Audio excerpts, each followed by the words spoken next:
You know, we were here talking about something entirely different last time we were here, and about Dane's struggles and a possible trip to Baltimore. And now you've got your own battle to wage. Yeah, I do, Mark. It was a bit ironic, unique, all the above, how that all came into place. We had him for his bone disease lined up to see a specialist, Johns Hopkins in Baltimore. Then that changed to Montreal, and now it's back to Baltimore. And Baltimore does have his case in their hands and a doctor working on it. And we're there again, and that's moving ahead. But of course, in the meantime, between Baltimore and Montreal, something called squamous cell carcinoma settled in on me.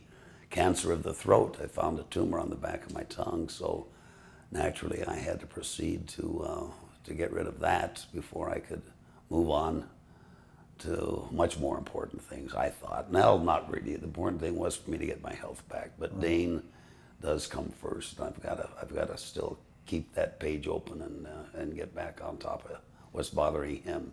And as of right now, the doctors, with 1 week to go on radiation and chemotherapy, think that I can beat it. And they got it, Yeah. And so I feel pretty good. What was it like to hear those words for a third time? You have cancer.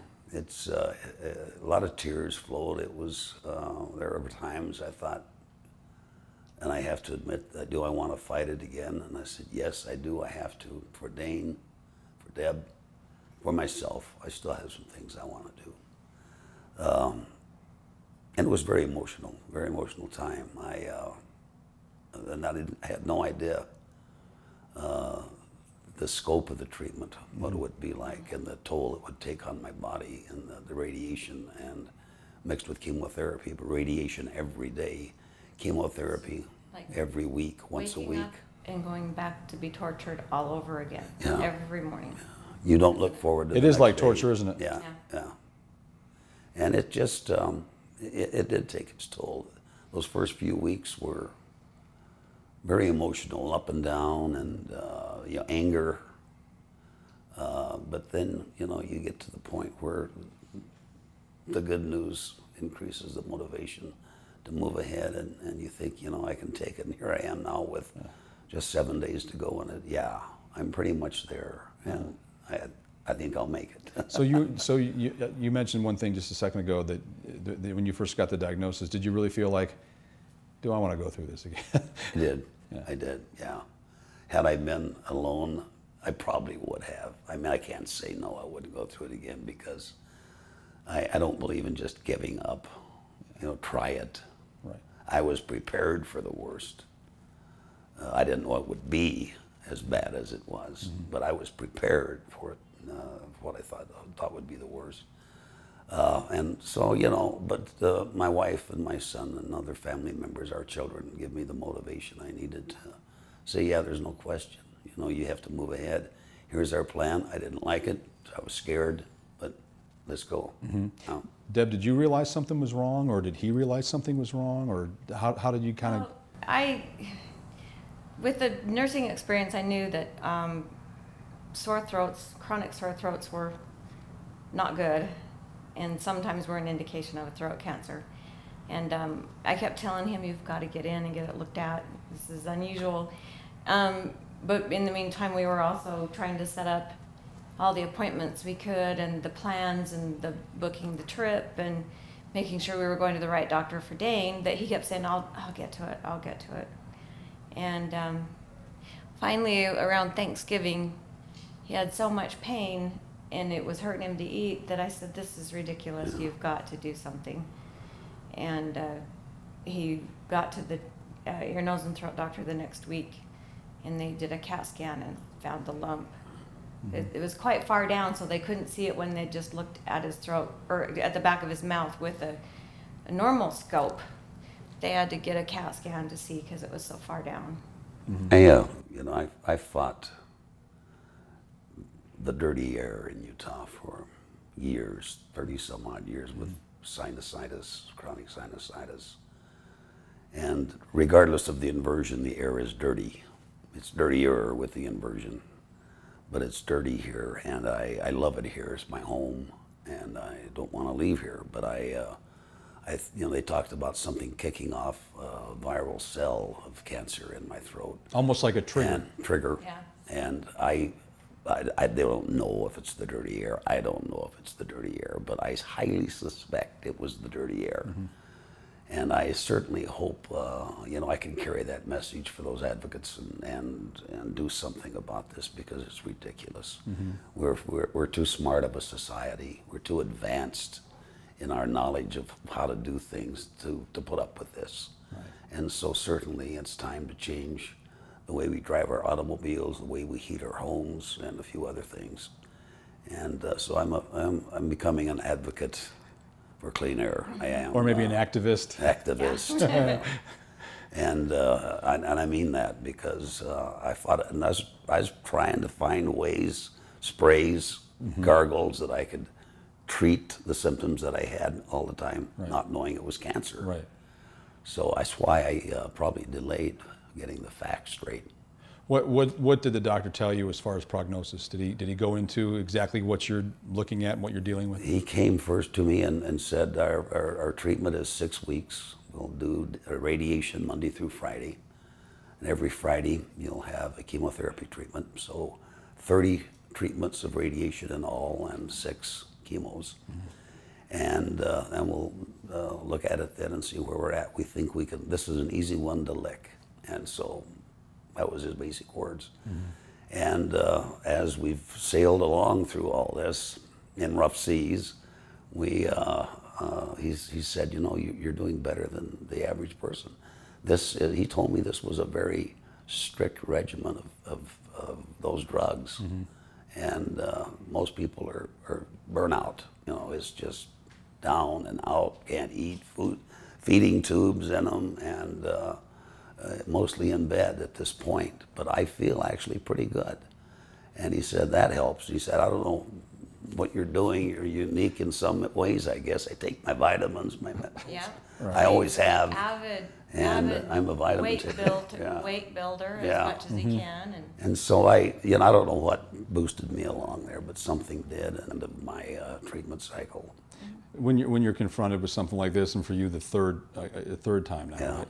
When you're confronted with something like this for the third time, do you think about your life and the things you've accomplished and the things you've done and the people you've met and the job you had? And I mean, you have a lot of time to think, yeah, and I do. I reflect a lot, you know, on where the television business was and how it's advanced, where it's come from, and what the things we did in the beginning, kind of feeding our way with it, and where it is now with all the technology, especially blows me away, mm-hmm. and what you guys can do now. And so, you know, I'm a junkie. I'm a news junkie still. I watch all the time. I flip around, watch the networks, and I get my news from a lot of sources online, and you know, our local stations. And I've really become a junkie on that. I love it.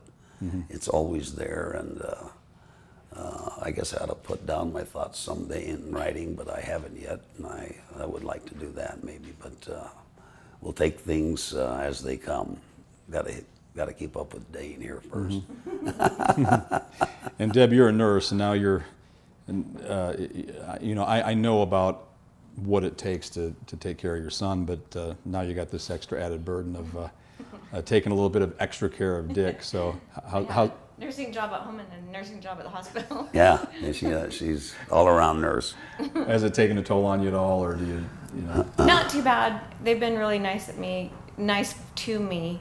I work in the recovery room at LDS, and they've been really, really nice about saying, hey, just, you know, do what you need to at home. They always have been. Mm-hmm. And so everything's kind of been taken care of, and I just show up there every once in a while to say hi to them because I miss them. Mm-hmm. And so they've been really good about just letting me take my time to do things that I need to here at home. Did he go to this appointment by himself? And if so, did he come home and give you the bad news, or were you? No, I went with him. I knew that the first when he had his first round of cancer back in 1980, he was single, and his biggest regret, not regret, but it was emotional. Tough. Yeah. Emotional me for was him stuff was alone. that he had to do it by himself, and he said things like standing in the shower all alone and his hair falling out, and how he would cry about it. And I thought, I'm not going to let him go through that, not have someone to turn to and someone to help. And I think this one's been, I hate to say easier because there's more known about it and how to take care of the after effects and the side effects. So I think he's handled it a lot better, but I also think the fact that, I told him in the beginning we're going to do it together, I think it just gave him a little bit of confidence. Not that I've done that much. He's done a lot all by himself. It's good to have those shoulders when you need them, and it helps. Well, and that's what I was going to say about the other thing about the news business now as compared to then when Dick had it before, with the social media and the all news businesses having their own social media site. It's been amazing. I remember reading through some of his cards that he got back in 1980 in his basement one time when we were first married, and it was a tearjerker to read through all those cards. Well, now we can go on the internet and keep up with them, and it's a little bit easier to respond with some of them rather than writing all those letters back that he had before. Yeah, I can't thank viewers, fans of my newscast over the years enough. They were great medicine. They are great medicine still. And, I rank them right up there with prayer and whatever the doctors do. I really do. Because that's the other thing that keeps you fighting, is those people out there cheering you on. And if you ever get to the point, God forbid, there, Mark, you'll know what I mean, because it's serious stuff to have those people out there giving you that little shove when you need it. And also, I guess the flip side of that is that you and I are in such you were, and I still am, but in such a unique business where people get to know you every night, and think of themselves sometimes as your extended family, even though you've never met. They do. And so it's it was kind of a very public thing for you to go through. But yet it's interesting that you talk about how alone you felt in the 80s. But you had all these people pulling for you, but yet you still felt alone at the time. I did. Yeah. It is, day to day. Did you talk to them at all? Oh yeah, you bet. And they're I don't know, they're just a special group of people. Do they look up to you at all, like, hey, Dick, I know you and you beat it. Yeah, I can beat it. The guy told me that just this week. I thought, man, if you can do it, I can do it. And you see, and that's great to hear. Yeah, you can. I wish I knew who could and who couldn't. Yeah. Right. As far as I feel, they all can, and hopefully someday that'll come true. Do you feel like now that you're an inspiration for some of these people? I do. Do you? Mark, yeah. And they tell me, it's not anything that I want to let go to my head, but I'm just glad I can be there. If they need me, I know what it's like to have somebody who said, hey, he took the time to stop and say hi and wish me well and move me along another step. And it means that much, I think, to people with any disease or any handicap or whatever. Yeah. Tell me about you got what, a week left? Yeah. 2 weeks? A week? 7 days. Yeah. 7 days? And you said there were some dark times during this treatment. Can you talk a little bit about those and how you felt? And just not me. The intense sore throat was probably the worst. And what I could do, and there are a lot of things available. I mean, I've got gargles in there. I've got stuff to keep my mouth moist. I've got pain pills up to, I shouldn't say that too much, but I got enough pain pills to take care of the Tabernacle Choir. But I won't need that many, but there are, you do need them. I mean, there's stuff there that you need, and I don't abuse them. I don't think. I take what I need. And I watch that, I really do. But the coughing, the sore throat, the weight loss, the burning sensation inside your body, my neck's red, inability to swallow, tasting food. I can't taste anything. That's the worst. Right. I mean, because I like to eat. I love to eat. And I think, and you see these, and I can smell it. Right. But I can't taste it. Oh, man. So I don't cook. So right those now. those are the darkest. Those She are can give you the darkest. best Yeah, meal ever, yeah, and you can't yeah, taste the yeah. darn thing. So I quit cooking so he doesn't smell the aromas in the house and make. I thought, well, that way. I'm down One to way I can boost help. drinks, and my gourmet meal of the night is Lipton noodle soup. And that's about it, man. I mean, sometimes you probably just wake up and say, why are we being burdened with all this? But is there a silver lining in any of this? Or I really think it for some reason, I have no idea. Dick and I have always been ones that have handled things better than most. We've gone through a lot. We both went through divorces. We brought 2 families together. We lost a daughter. We found out our son had a disease that has done the exact opposite of what the doctors predicted. Instead of getting better as he got older, it's getting worse as he's gotten older. And you know, we've so do you ever say, Still keep our hopes stop up. this, Yeah. we've had enough? We say, when is it time to have a break?